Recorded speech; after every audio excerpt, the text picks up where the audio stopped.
माय माऊली नमस्कार. विविध कथासार ग्रंथमधून आज आपण श्री रामदास स्वामींचे मनाचे श्लोक भावार्थ अभिवाचन करत आहोत. तुम्ही सुद्धा 5 श्लोक बोला, लाभ घ्या, लाभ द्या. चला तर सुरुवात करूया. श्लोक 71 ते 75. श्री गणेशाय नमः, श्री रामचंद्राय नमः, श्री समर्थाय नमः.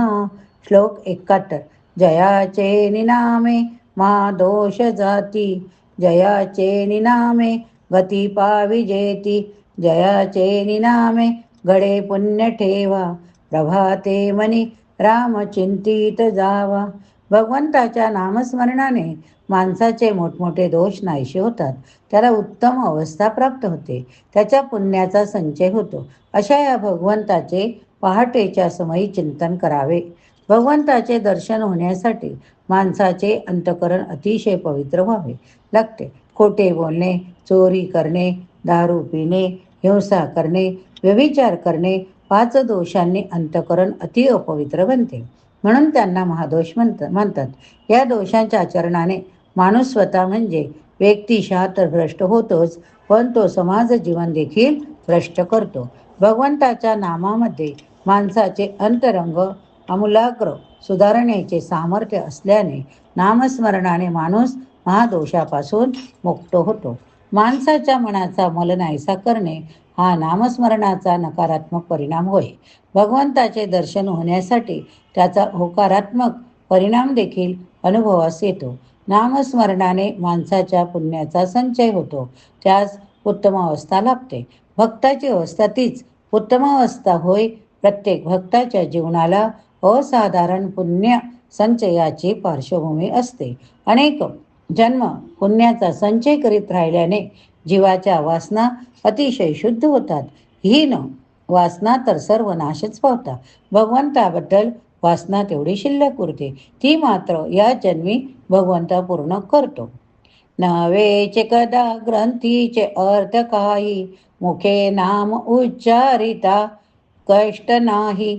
महाघोर संसार शत्रू जिनावा, प्रभाते मनी राम चिंतित जावा. भगवंताचे नामस्मरण करण्यास पदार्था पैसा खर्च करावा लागत नाही. मुखाने नाम घेण्यास शरीराला कष्ट पडत नाही. अशा नामस्मरणाने संसारासारखा अतिभयंकर शत्रू जिंकावा. भगवंताचे पहाटेच्या समयी चिंतन करावे. सर्वसामान्य माणूस स्वार्थी असतो. मी देहच आहे अशी त्याची घट्ट भावना असते. त्या कारणाने तो आपल्या देहाला अतिशय जपतो. तसेच देहास सुखास ठेवण्यास लागणाऱ्या वस्तू पैशाने उपलब्ध होतात, म्हणून देहा इतकाच तो आपल्या पैशाला जपतो.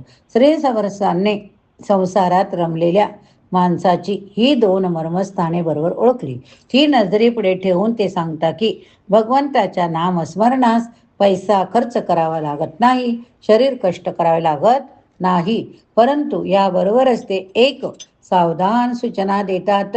कोणती? ज्या देहाच्या भरोशावर माणूस संसारामध्ये रमतो, तो देह तो संसार दोन्ही केव्हा धोका देतील याचा नियम नसतो. इतकेच नव्हे तर जीवाला भगवंताचा विसर पाडणारा संसार त्याचा मोठा शत्रूच मानला पाहिजे.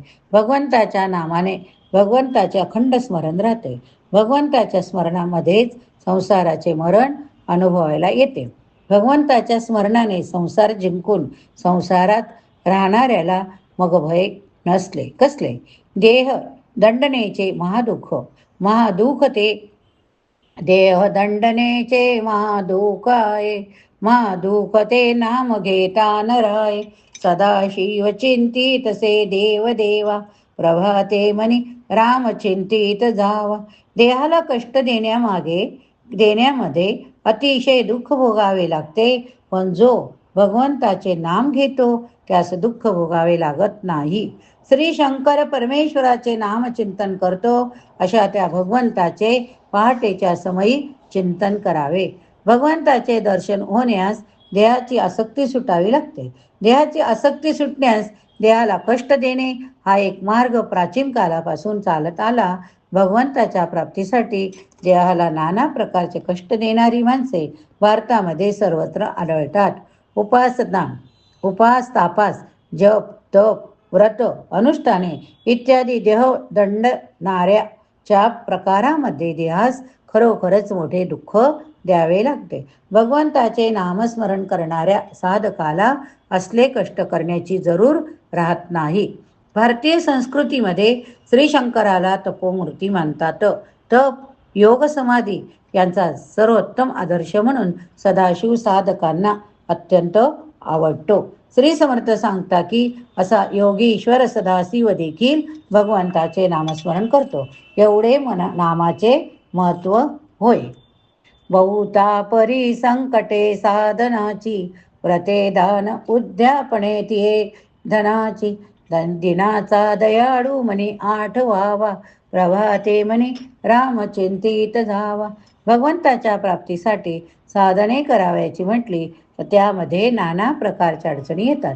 बरे व्रते दाणे, व्रताची उद्यापने करायची म्हटली तर त्यासाठी भरपूर पैसा लागतो. परंतु दीनदयाळ भगवंताला मनाने आठवण्यास यापैकी काहीच लागत नाही. अशा त्या भगवंताचे पहाटेच्या समयी चिंतन करावे. उपनिषदात, छंदोग्य उपनिषदात यज्ञ, दान, तप यांना त्रिस्कंद धर्म असे नाव दिलेले आढळते. यज्ञ, दान, तप तिने मिळून वैदिक संस्कृतीची जीवनपद्धती बनवली होती. कालांतराने वैदिक संस्कृतीचं क्षीण झाली, त्यामुळे भारतीय जीवनपद्धतीचे बाह्यांग देखील बदलले. कालबाह्य झालेल्या यज्ञ संस्थेतून नाना प्रकारची व्रते जन्म पावली. वैदिक जीवनपद्धतीत तप हा व्यक्तिगत साधनेचा भाग.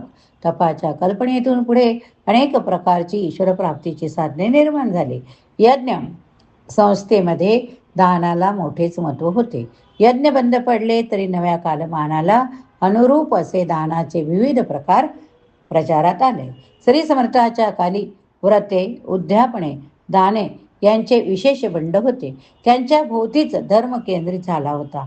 त्यांच्या प्रीत्यर्थ पुष्कळ पैसा खर्च केला जाईल.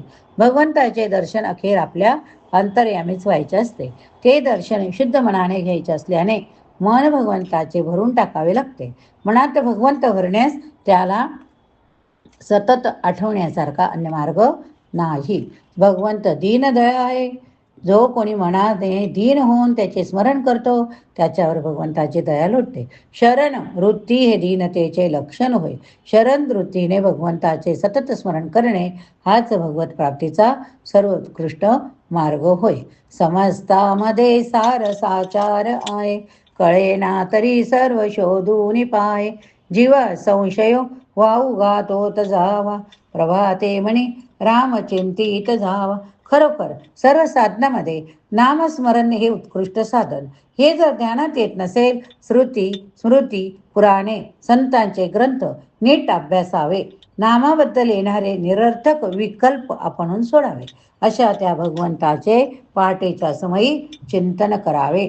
भगवंताच्या नामस्मरणामध्ये पुढील 3 उत्तम लक्षणे आढळतात.